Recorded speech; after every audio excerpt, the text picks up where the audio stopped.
మనకి తెలివితేటలతో స్పందించండి, మనసుతో స్పందిస్తాం.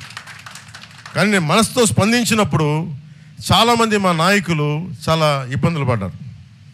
ఇప్పుడే మనకి మండపేట నుంచి కూడా లీలాకృష్ణ గారు సర్వేశ్వరరావు గారితో కూర్చొని మాట్లాడుతున్నాను.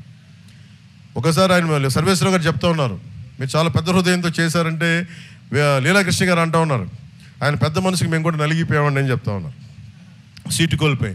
అలాగే ఈ పరిస్థితుల్లో వర్మ గారు కూడా ఇంత బలమైన నాయకుడు అయ్యండి, ఇంత బలమైన నాయకుడు అయ్యండి, త్రిముఖ పోటీ నుంచి ఆయన ఇండిపెండెంట్గా పోటీ చేసే సత్తా ఉండి వ్యక్తి కూడా. ఎందుకంటే నేను ఉదాహరణకి మనం ప్రత్యర్థి పార్టీలైనా ఇదే త్రిముఖ పోటీ అయినా కానీ ఇంతే గౌరవిస్తాను వర్మ గారికి, గుర్తుపెట్టుకోండి. ఎందుకంటే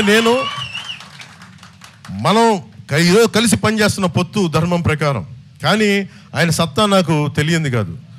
ఆయన సమర్థత, ఆయన ప్రతిభ, ఆయన వ్యక్తిత్వం, ఆయన నిలబడే తనం, ఆయన లీడర్షిప్ ఎబిలిటీ నేను సంపూర్ణంగా అర్థం చేసుకున్నాను.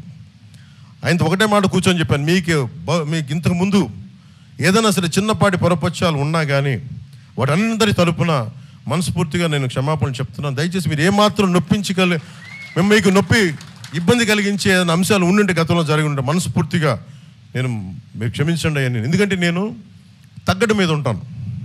ఎందుకంటే నాకు ప్రజలు బాగుండాలంటే నేను ఒక అడుగు వెనక్కి వేయడానికి, ఒక అడుగు తగ్గడానికి నేను సంసిద్ధంగా ఉంటాను. కూడా ఇది చాలా చాలా కీలకమైంది. పెద్ద మనసుతోటి రాష్ట్ర ప్రయోజనాలను దృష్టిలో పెట్టుకొని చంద్రబాబు నాయుడు గారిని ఆయన చెప్పింది విని అర్థం చేసుకొని ఆయన ఒకటే చెప్పారు నాకు, ఆయన పదవుల గురించి ఏమి చెప్పినా ఎమ్మెల్సీ అన్న మంత్రివర్గం అన్న నేనేం మాట్లాడలేదు, వాటన్నిటిని నేను ఆశించలేదు.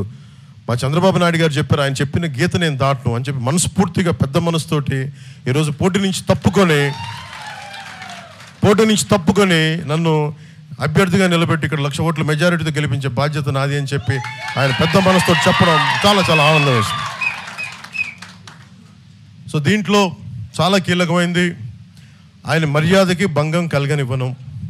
మీకు ఇదే చెప్తున్నాను. నేను ఇక్కడ ఎమ్మెల్యేగా మీరు గెలిపించినా కానీ ఆయన మర్యాదకు కానీ ఆయన గౌరవానికి కానీ నేను భంగం కలగనివ్వం.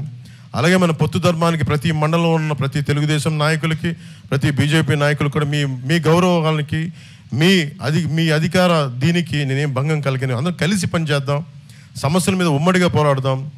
అలాగే మనకి ఏలేరు కాలువ కానీ సుద్దగడ్డ వీటన్నిటికి కూడా కంబైన్డ్గా కూర్చొని ఆలోచిద్దాం తప్ప ఏ విధంగా కూర్చొని ఒంటెద్దు పోకడైతే నేను పోను. అందుకని మీరు మనస్ఫూర్తిగా మీ అందరినీ ఈ రోజున వర్మ గారు మిమ్మల్ని అందరినీ కలవాలంటే మనస్ఫూర్తిగా మీ అందరికీ ఇక్కడ వచ్చిన ప్రతి ఒక్కరికి పేరున ప్రతి తెలుగుదేశం నాయకులకి, ప్రతి ఒక్క కార్యకర్తలకి, ప్రతి ఒక్కరికి మన భారత